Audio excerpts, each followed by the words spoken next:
let him decide. Ricardo is showing line and line. I'll get back to that in a second. Ricardo blocking line. Really good shot by Taylor. Just creeping over. Ricardo to me was, you know, I've been out there coaching for a long time on the World Tour and got to coach against Ricardo forever. I don't think I ever really even got a win. The guy was unbelievable. But what I noticed he did more than anyone back in the day was he would call line, but he would take anything he wanted. Yeah.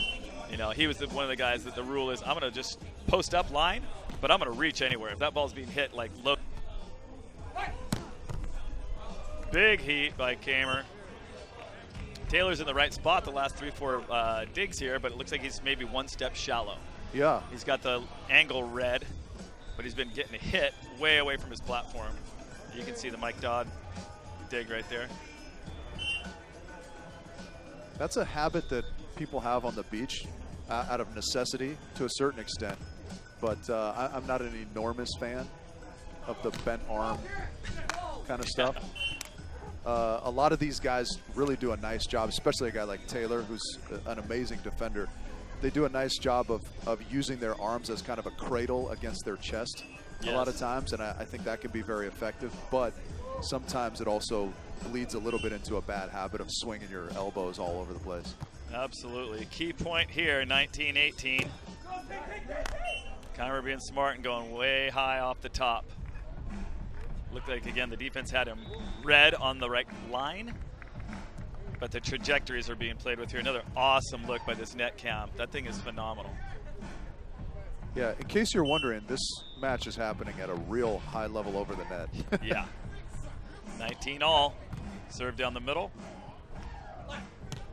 Absolute butter from Jake. I'm going to give Jake and Taylor a lot of credit here. Jake's a good hand setter, but he doesn't always hand set. And Taylor must be passing it so softly and so precisely in this amount of wind, because Jake is using his hands every single play and giving Taylor exactly the set he needs. Our first set point here for the Americans, Gibb and Crabb, 2019. They go short to Kame. And winds up with a big field goal. Right up the middle.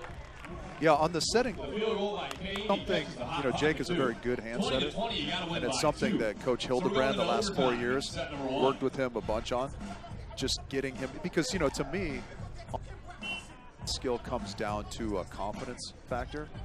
Absolutely. Everybody out here at this level, they have the skill to do it. They have the skill, but you look at a guy like Casey Patterson or Phil Dahlhauser, they're hand setting no matter what all the time. They just have that confidence. And so Jake is just more and more confident as a result, and I think it's important for his team, because Taylor, even though he's a great jumper, being a little bit of a smaller guy, needs a more precise set.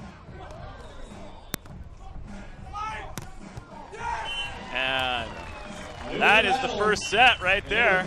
Great cover. Another example of Ricardo lined up on the line against Taylor, who made a great dig.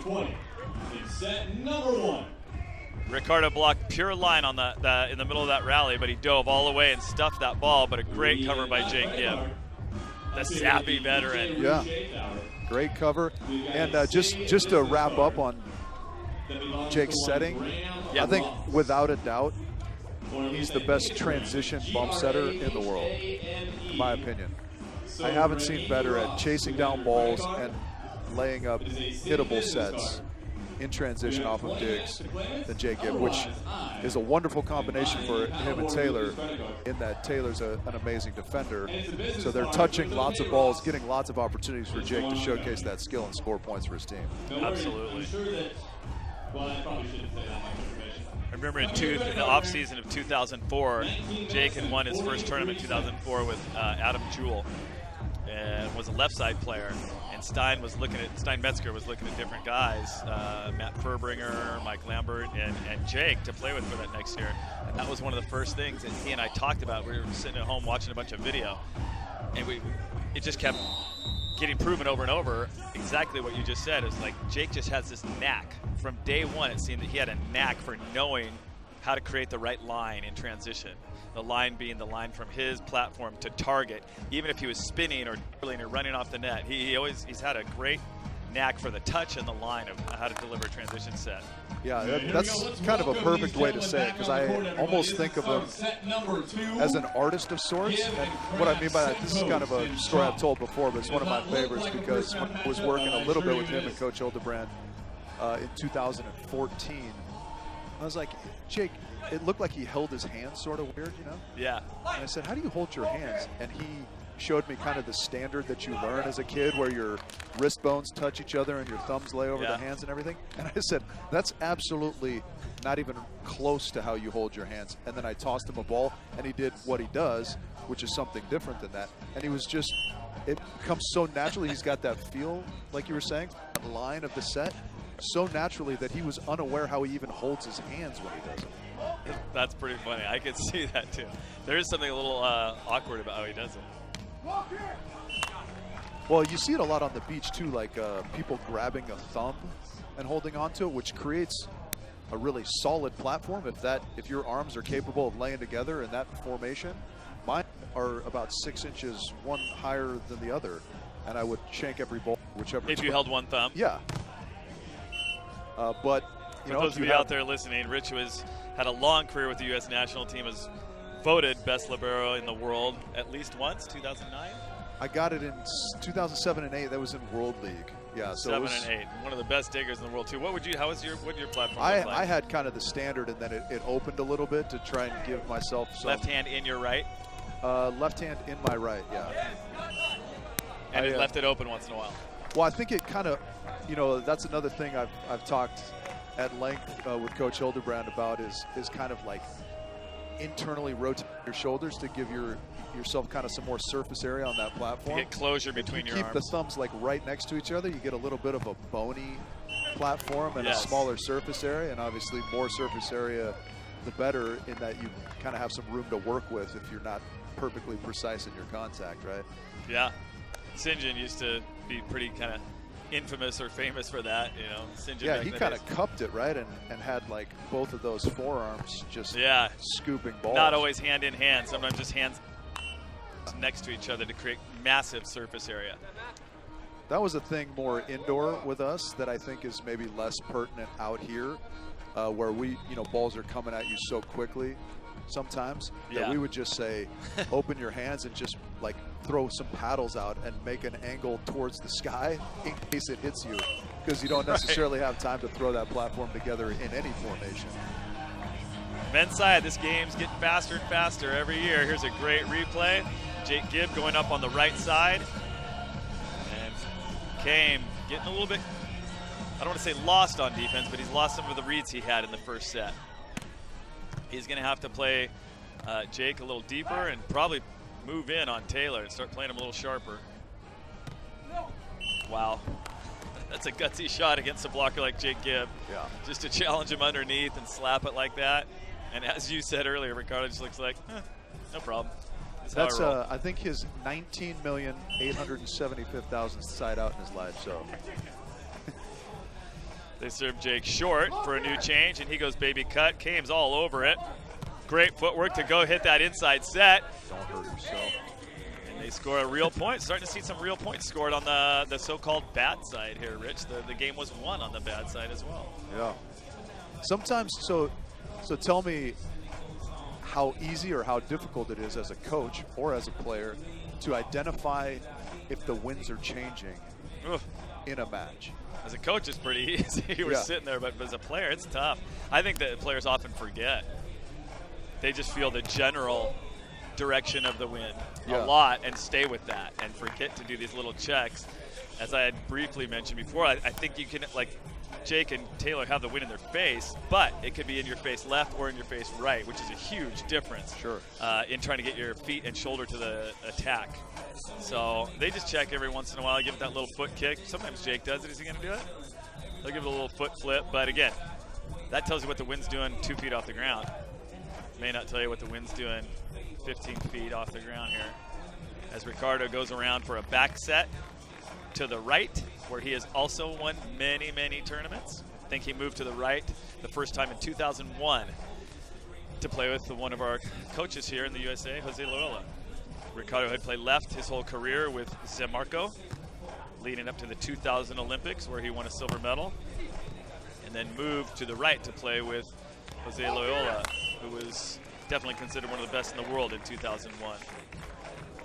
Of all time, too. Let's give him credit for that, because along with another partner of Ricardo's, another former partner, Emmanuel Rigo, Jose, I think, is a member of several of the top 5 winningest teams of all time on the World Tour, which is amazing. One motion.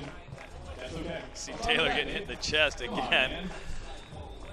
Now, what's your opinion on that? Because I certainly have an opinion, but I'm curious. Well, working with Taylor and Trevor last year, it happened a lot too, and I would just try and ask him to back up. I said, you're getting the line read, the angle is read correctly, but you're just too shallow.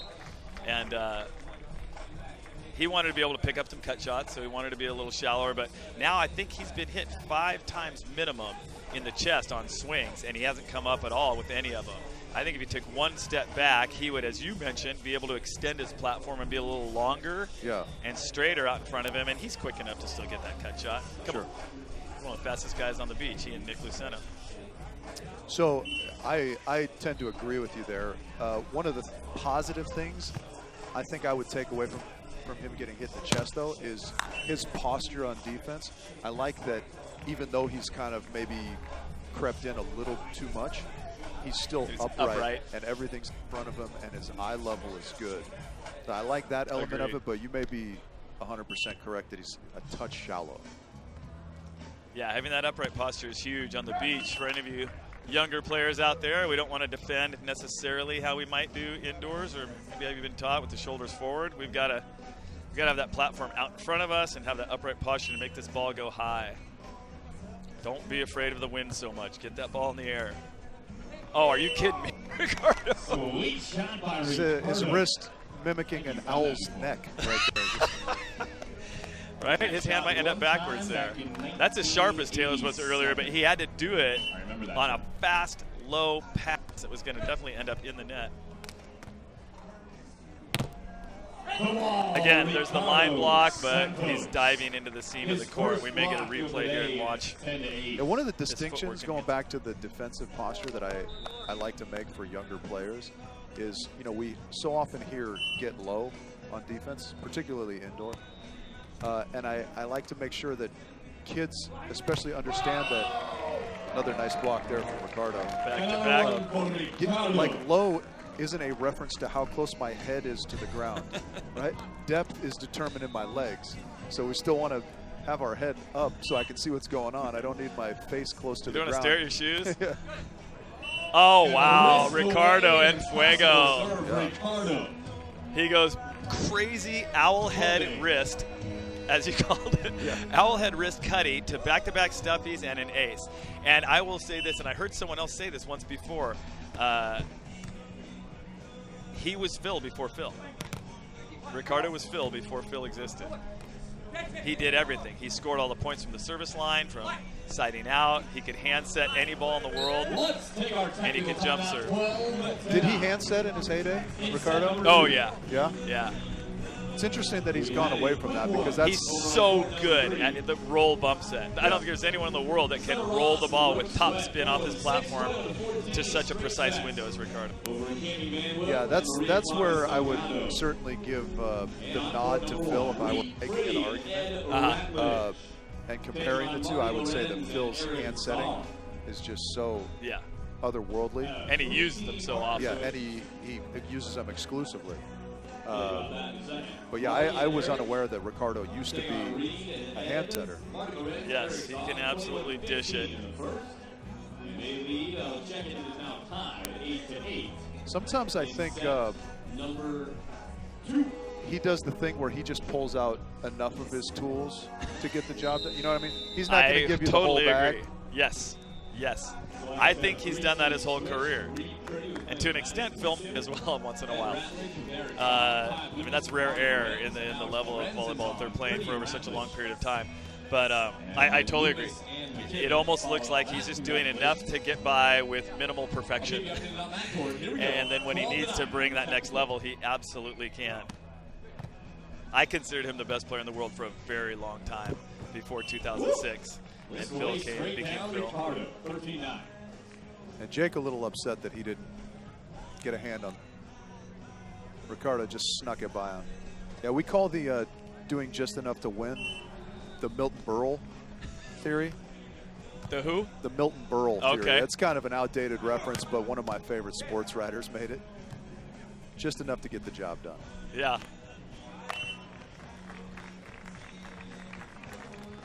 Taylor really using that cut shot quite a bit here today. When he faces that cut, I just think you got to release. You can't be digging line when he turns and faces there. He's obviously had some great snaps down the line as well, but his cut is really sharp. Another nice bump set right there. Jake gets the block back off of Ricardo's either left arm or chest to bring this game a little bit tighter. 10-13. Might get a sneaky look here. Not quite. The camera's going through a 7.9 earthquake there. Yeah.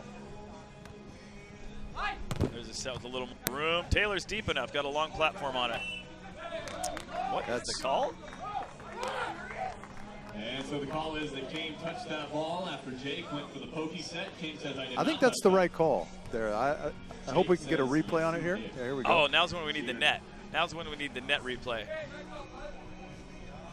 So they're saying, the ref is saying that Kane touched that, I believe. The ball that wasn't coming over the net. Here we go, here we go, here we go. Oh, yeah. Oh, he touched it. Yeah, of course. Not sure what he's complaining about. It looks pretty clear. Pretty clear from our point of view, at least, that he touched that ball and took it out of Jake's hand. So I believe it was just 9-13, 3 unanswered by the double B team, which I'm realizing. Yeah, double B. Double B. Crabbaba, Gibbabub. Yeah, Taylor, they are on the back good on side the too, line. right? Yes, serving into the wind. Gives it a little extra pop. Ricardo says no problem. Comes to the inside of the court and misses. We got a tie ball game. So there's an interesting element of especially two-person beach volleyball. Ricardo, you talked about how he could single-handedly take over matches. Uh-oh. He can also get into his partner a little bit, right, when things aren't going well. Yeah, yeah. We're seeing that a little bit here. Wow. That's our first truly poor set of the match, too. Just a clean overset at a not very good time. I'd like to give a shout out right now to the world famous DJ Roche, just sitting here 12 feet to our left. I haven't forgot about him all day, but when he pumps in my favorite song ever in the history of the world, P-Funk, Flashlight, he's going to get props. A lot of handsome gentlemen on this stage right now. Look at this lineup over here with Blazebrook. Z, I would think that a guy whose favorite song is something as cool and funky as P-Funk would have said the word shout out a little less white than you just said it. That's white soul. That's white soul. As deep as it could go. DJ Roche spinning all day, every day, all around the world. We're lucky to have him on the AVP. Taylor with a chance to get his 6th unanswered in a row. Dug by Kane. Are you kidding me? Love Jake's reaction. I love it too. I think Jake is maybe the best in the world at that too, celebrating the point that has clearly gone the other way. Like only he can. He's got the celebration. Usually he does the full walk back to the service line and then turn around and utter shock. What? Got a great game here. A great game. 14-all before Taylor Crabb gives a out of the middle cross court. Ricardo and Kame switching to what we think is the good side. Certainly was for Jake and Crabb. Jake and Taylor, excuse me. Yeah, quite a run there. Jake gonna give the standing hop float, which works. Catches Kame deep. Unbelievable chest dig by Taylor. Wow. What a play. So that's kind of what we were talking about a little bit before. The elbows weren't flared. He was using his chest as part of his platform and really controlled that nicely. Oh, we just missed the dig part of that. Just missed it there. Somewhere Mike Dodd is smiling. Mike Dodd, legendary Mike Dodd, silver medalist and 75-time Open winner. USA coach as well. Used to dig quite a lot in that shallow position with the arms bent and get some chesters, and somehow MD controlled him better than anyone in the world. Yeah, unbelievable. From to now 17-14. It's an 8-1 run that we're seeing Jake and Taylor on. That's pretty unheard of, especially after that sequence we saw from Ricardo of the Cuddy stuff ace. Right? 4 unanswered, and they've got him back, all of them. Oh, that's a tough break. I don't think Kame has a case there. I don't think so either. Looked like a clean play by Jake. And really nice job by Taylor on the soft block to get all the way around that ball and face where he's setting. I love that. He could have easily just kind of swung it laterally, and that ball would not have ended up in that same spot for Jake to get that swing. Yeah, we're seeing some impressive synchronicity between Jake and Taylor right now. I mean, Jake is touching and affecting just about everything. Whatever he doesn't swap back, Taylor's digging. Looking a little bit like some of the performances we've seen from Phil and Nick this year. Yeah. Just perfect, synergistic team defense. I love to jokingly refer to Jake as a streaky blocker because somebody said that once, and that's just ridiculous because he's a great blocker, not just in streaks. Right. And we're seeing a little frustration now from Ricardo, kind of hanging on the net, knowing that this is starting to get away from them, but it is 19-15, and if they can get this 19-16 switch, they've got a chance to come back with the momentum change when we freeze here. A new rule this season. Boom, and he gets the explosion. 16-19. That is now, his... is to try and get as many as you can before Jake gets 20, right? Correct. So that you're pretty close when we go to this freeze scoring, and you have to score a real point. Wow. That's the attitude that he throws once in a while when I think he's playing great. That's easy does it down the line. If you break that slowly and early into the cut, then Taylor's going to see it. Match point. We've got the freeze here, Rich. Do you like it? The freeze? Yeah. I think it certainly creates excitement. Yeah, you know. Agreed. It is kind of unfortunate from a fan's perspective when you have a match like this that's been so exciting, been such high level. If Jake were to serve a trickle ace right now and just end kind of I think it's a great rule. I love that we're playing with it. Yeah, like there's a great example. Like, do we want this match to end that way? An accidental miss serve. Yeah, so let serves do not count. You get one freebie. You get a freebie. You can't score on it, and it's not in play, but you do get to replay it once. Another net serve here at fault. Side out. Oh. Oh, what a recovery set from Ricardo. Survive.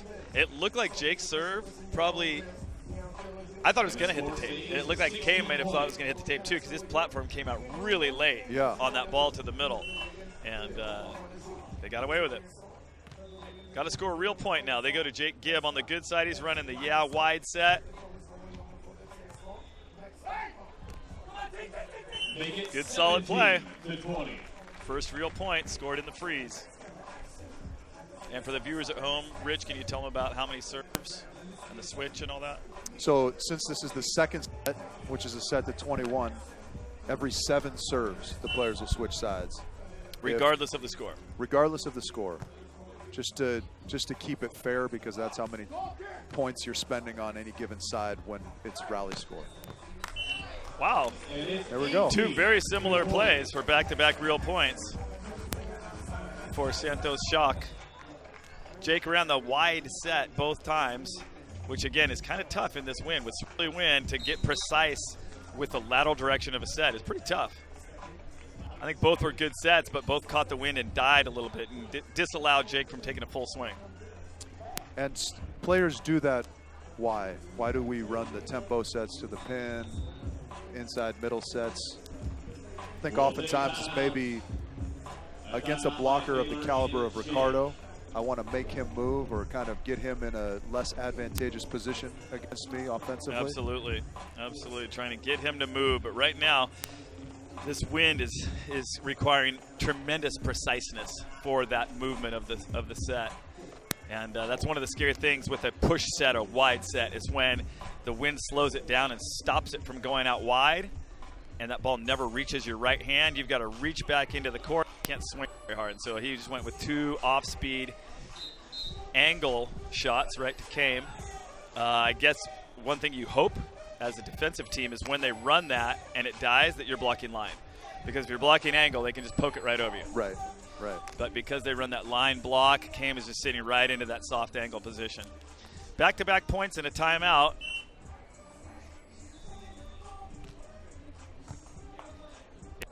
Jake goes with it again, takes the inside ball, and that's the one easy thing to do with an inside set as well, is go high line. I'm surprised they ran the line block again. That's a little bit of that cat and mouse game, right? You're thinking, does he go to it a third time?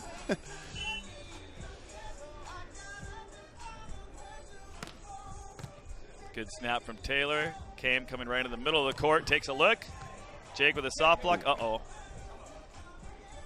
That's a chuck. Yeah. That's an uncharacteristic miss from Kame on the cover. Yeah. Because he and his partner Ben Saxton on the World Tour, we refer to them as covering savants. I mean, the things that they cover, stuff blocks, you know, what should be stuff blocks that they throw an arm out and cover with control are amazing. They're savants. Yeah, and it happens so often that it's not a luck thing. That's a dagger. That's a dagger right there. Yes. You dodged a bullet and then you miss your serve on top of it. So as Rich mentioned, that's 7 serves. So regardless of the score, they're going to switch sides. Every 7, and they'll try and side out from the good side. A lot of the recent serves going to Kame.